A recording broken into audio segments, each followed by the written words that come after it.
आचार्य तारेश आपका स्वागत करता हूं। आज हम बात करेंगे वात पित्त कफ।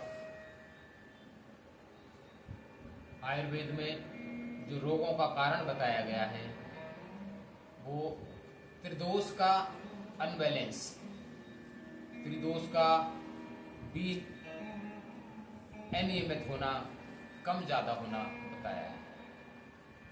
सम दोष सम अग्निश्चय सम धातु मलक क्रिया।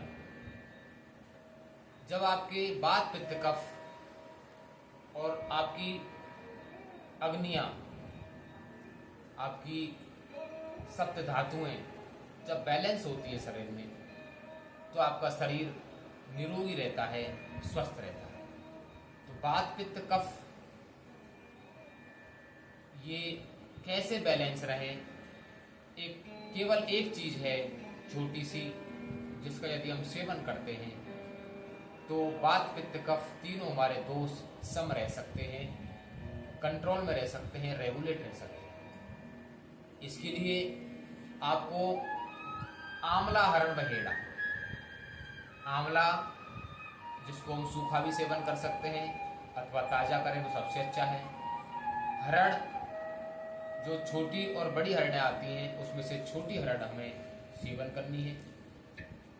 और बहेड़ा, ये तीनों चीजें पंसारी के यहाँ मिल जाती हैं। और यदि आप पंसारी के यहाँ से नहीं मिलाना चाहते तो पतंजलि का आपको बना हुआ त्रिफला भी मिल जाता है। इसमें सम और विषम दो तरह का योग यूज करते हैं। त्रिदोष का समन करने के लिए त्रिफला का, जो मैंने तीनों चीजें बताई हैं, उसका बराबर मात्रा में पाउडर लेके तीनों को मिला के रख लें। और उसमें यदि आपने 50 ग्राम आंवला, 50 ग्राम बहेड़ा और 50 ग्राम हरड़ लिए, इसका पाउडर लिया है, तो आप उसमें 10 ग्राम केवल काला नमक मिलाएं और 10 ग्राम उसमें अजवाइन मिलाएं।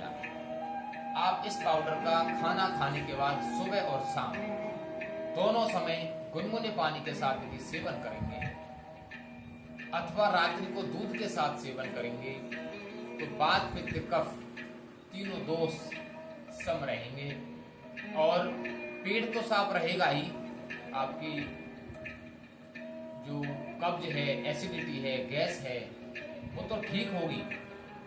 इसके साथ साथ आपके शरीर के कितने रोग दूर हो जाएंगे आपको पता नहीं चलेगा, क्योंकि सब रोगों का जो कारण है वो वात पित्त और कफ, इनका अनबैलेंस होना है। तो आप इस, जो हमारे ऋषियों ने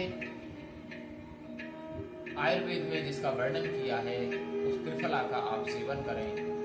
और आयुर्वेद की जीवंत जो औषधियां हैं, इनका सेवन करने से हमारा शरीर भी एक दिव्यता की ओर अग्रसर होता है। क्योंकि जो एलोपैथी की दवाई है वो हमारे शरीर को अंदर से क्षति पहुंचाती है, हमारे शरीर को अंदर से कंगाल करती रहती है। कुछ समय तक हमें लगता है कि फायदा हो रहा है, लेकिन धीरे धीरे जब आप लंबे समय तक उनका सेवन करते हैं तो कहीं ना कहीं आपका शरीर पहले से भी ज्यादा जर्जर और क्षतिग्रस्त अवस्था में पहुंच जाता है। तो आप आयुर्वेद को अपनाएं, योग को अपनाएं, सनातन संस्कृति को अपनाएं और अपने जीवन को धन्य बनाएं। इसी के साथ बहुत बहुत धन्यवाद।